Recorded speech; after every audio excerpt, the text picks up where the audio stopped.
کو روز ملتا ہے صدقہ پیارے آقا۔ جو سن رہے میں ان سے بات کرنا چاہتا ہوں، جن تک میری آواز پہنچ نہیں سکتی میں ان سے مخاطبت نہیں کرنا چاہتا۔ اہل سیاست کے معاملات جانے، ظالم اپنے ظلم کے انجام کو پہنچنے کے لیے تیار رہے، کفر کردار تک کے کافر اپنے کفر کے انجام کو پہنچنے کے لیے تیار رہے۔ میں نے ان سے کوئی گفتگو نہیں کرنا، لیکن آج کسی قوم کی بیٹی کی اگر آبرو کو لوٹ کر کے امت کو ذلیل کرنے کی کوشش کی جا رہی ہے، اگر تمہارے گھروں کو جلا کر تمہیں بے گھر کرنے کی کوشش کی جا رہی ہے، اگر تمہیں تباہی کے دہانے پر پہنچانے کی کوشش کی جا رہی ہے، اگر تمہیں غربت کی سطح سے نیچے گرا کر تمہارے ایمان کو چھیننے کی کوشش کی جا رہی ہے، تو کب تک دوسروں پر انگلی اٹھاتے رہو گے؟ میری قوم کے جوانوں، اللہ کے حبیب نے آج سے 1450 سال پہلے تمہاری ذلت و رسوائی کا سبب بیان کیا۔ اقبال رونا روتے ہیں، وائے ناکامی متائے کارواں جاتا رہا، کارواں کے دل سے احساس ضیا جاتا رہا۔ ماہ رمضان میں شراب کے اڈوں کو آباد کرنے والے، ماہ رمضان میں زنا کے اڈوں کو آباد کرنے والے، ماہ رمضان میں چھپ چھپ کر کھانے والے، ماہ رمضان میں اللہ اکبر اپنے ہاتھوں کی انگلیوں سے انٹرنیٹ کی جو ہے وہ بٹن کو چھیڑ کر کے زنا کے مناظر دیکھنے والے، اپنے ماں باپ کا دل دکھانے والے، لوگوں پہ ظلم کرنے والے، نماز کے اوقات میں بستر کی پہ سکون کی نیند سونے والے، دل کھول کر کان کھول کر اپنے ایمان کے کانوں سے، اپنی غیرت کے کانوں سے، اپنے دل کے کانوں سے میرے نبی کی حدیث کو سن لو۔ اللہ کے حبیب صلی اللہ علیہ وسلم فرماتے ہیں میری امت کو اس وقت تک کوئی رسوا نہیں کر سکے گا، میری امت کو اس وقت تک کوئی ذلیل نہیں کر سکے گا جب تک امت ماہ رمضان شریف کا احترام کرتی رہے گی۔ حضرت ام ہانی نے پوچھا یا رسول اللہ ماہ رمضان شریف کا احترام کرنا کیا ہے اور رمضان شریف کا حق ضائع کرنا کیا ہے؟ آقا فرماتے ہیں جو رمضان شریف میں بھی کبیرہ گناہوں میں مبتلا ہوتے ہیں وہ رمضان شریف کے حق کو ضائع کرتے ہیں، اور جو رمضان شریف کے حق کو ضائع کر دے پھر اس وقت امت کو ذلت و رسوائی سے دنیا کی کوئی طاقت بچا نہیں سکتی۔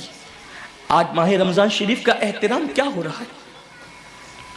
کل تک کے مسلمان اور دنوں میں گناہ کرتے تھے، لیکن رمضان شریف آتا تھا تو کم سے کم فلمیں لوگ دیکھنا بند کر دیتے تھے، داڑیاں مڈانا بند کر دیتے تھے، مسجدوں کو آباد کرنا شروع کر دیتے تھے۔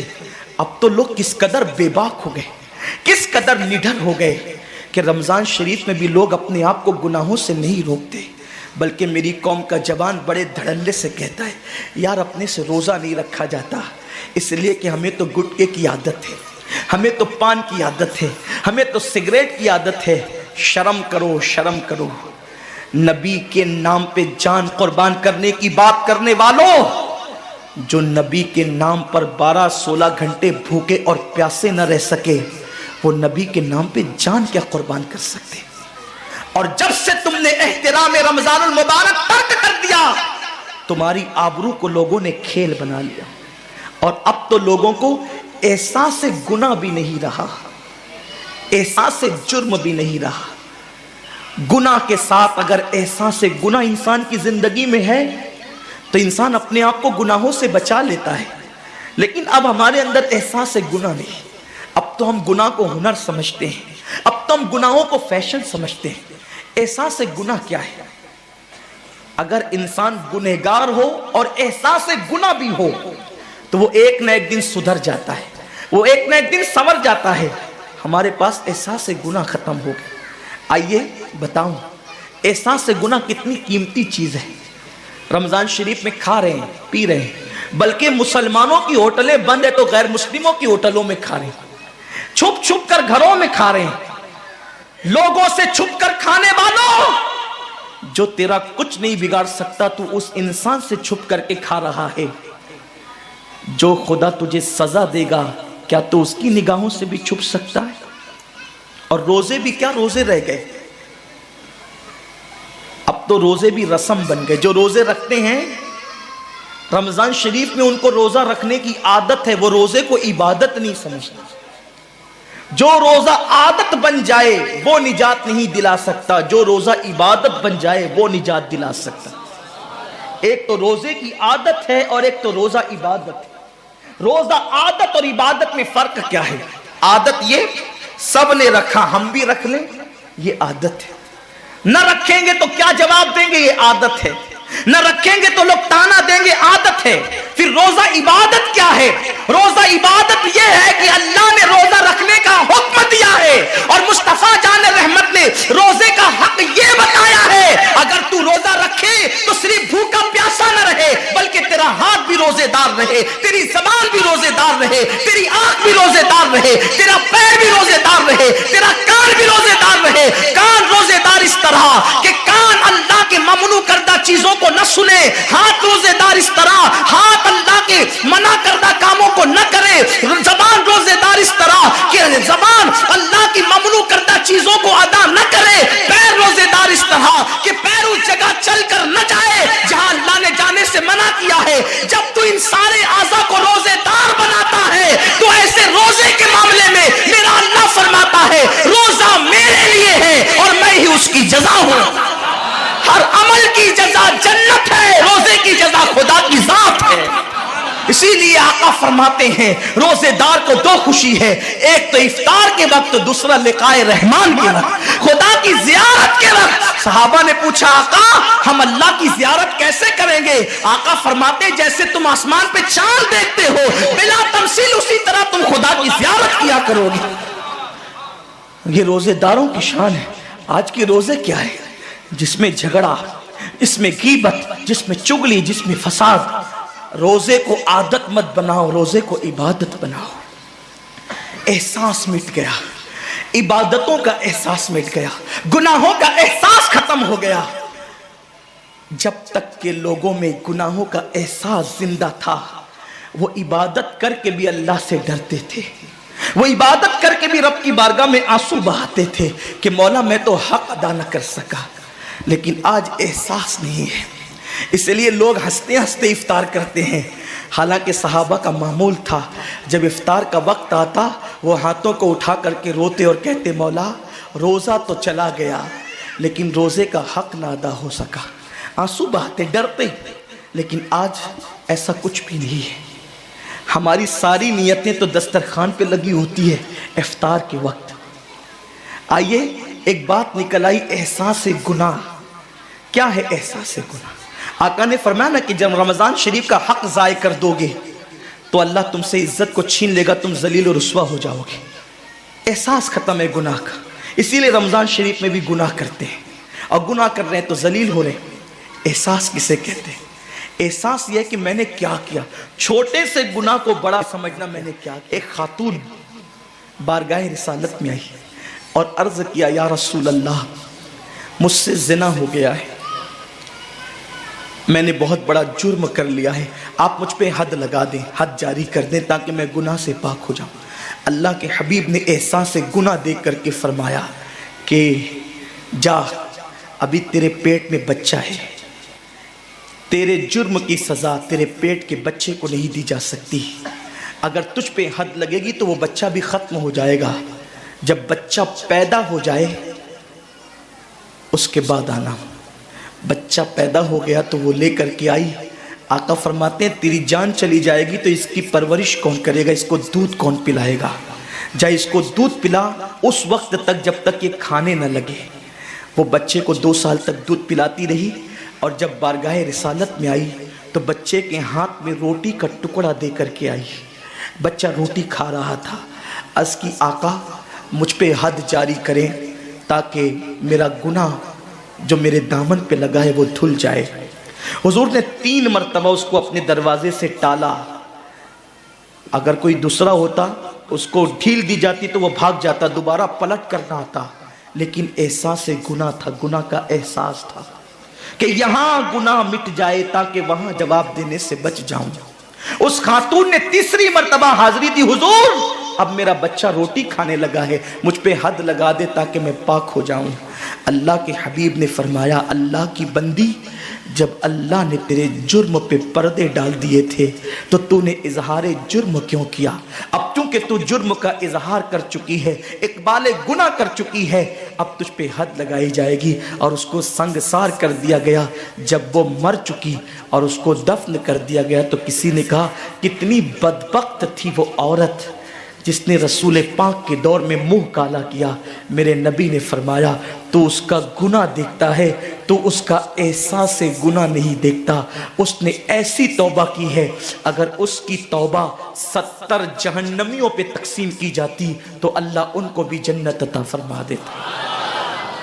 آقا کریم صلی اللہ علیہ وسلم فرماتے ہیں جو رمضان شریف میں گناہ کبیرہ کرتے ہیں، اب گناہ کبیرہ کی بہت بڑی تعریف ہے، اس کو نہیں بیان کروں گا، لیکن جو گناہ کبیرہ بڑا گناہ کرتے ہیں، پہلی بات تو چونکہ میرا مسلک صوفیہ ہے، صوفیہ سے کسی نے پوچھا کہ گناہ بڑا کیا ہے؟ امام غزالی فرماتے ہیں نہ کوئی گناہ چھوٹا ہے نہ کوئی گناہ بڑا ہے، بات تو یہ ہے جس گناہ پر خدا تیری پکڑ کر لے وہی گناہ سب سے بڑا ہے، اور جس نیکی پر خدا تجھے بخش دے وہی نیکی سب سے بڑی ہے۔ کسی گناہ کو چھوٹا سمجھ کے مت کرو، پتہ نہیں وہ کس گناہ پہ ناراض ہو جائے۔ تو اللہ کے حبیب صلی اللہ علیہ وآلہ وسلم فرماتے ہیں جو رمضان شریف میں بڑا گناہ کبیرہ گناہ کرتے ہیں سال بھر تک فرشتے اس پہ لعنت کرتے رہتے ہیں، اور اگر اسی سال اس کو موت آ جائے، اسی سال جس نے ماہ رمضان میں گناہ کبیرہ کیا تھا، اس نے بڑا گناہ کیا تھا، اب بڑے بڑے گناہوں کو گنایا گیا۔ مثال کے طور پر کسی عورت پر غلط نیت سے نظر ڈالنا یہ گناہ کبیرہ ہے، جھوٹی قسم کھانا یہ گناہ کبیرہ ہے، ناپ تول میں کمی کرنا یہ گناہ کبیرہ ہے، کسی کو دیکھ کر اس کا مذاق اڑا کے دل دکھانا یہ گناہ کبیرہ ہے، کسی کی امانت میں خیانت کرنا یہ گناہ کبیرہ ہے، ماں باپ کا دل دکھانا یہ گناہ کبیرہ ہے، کفر کرنا یہ گناہ کبیرہ ہے، بلکہ اکبر الکبائر ہے۔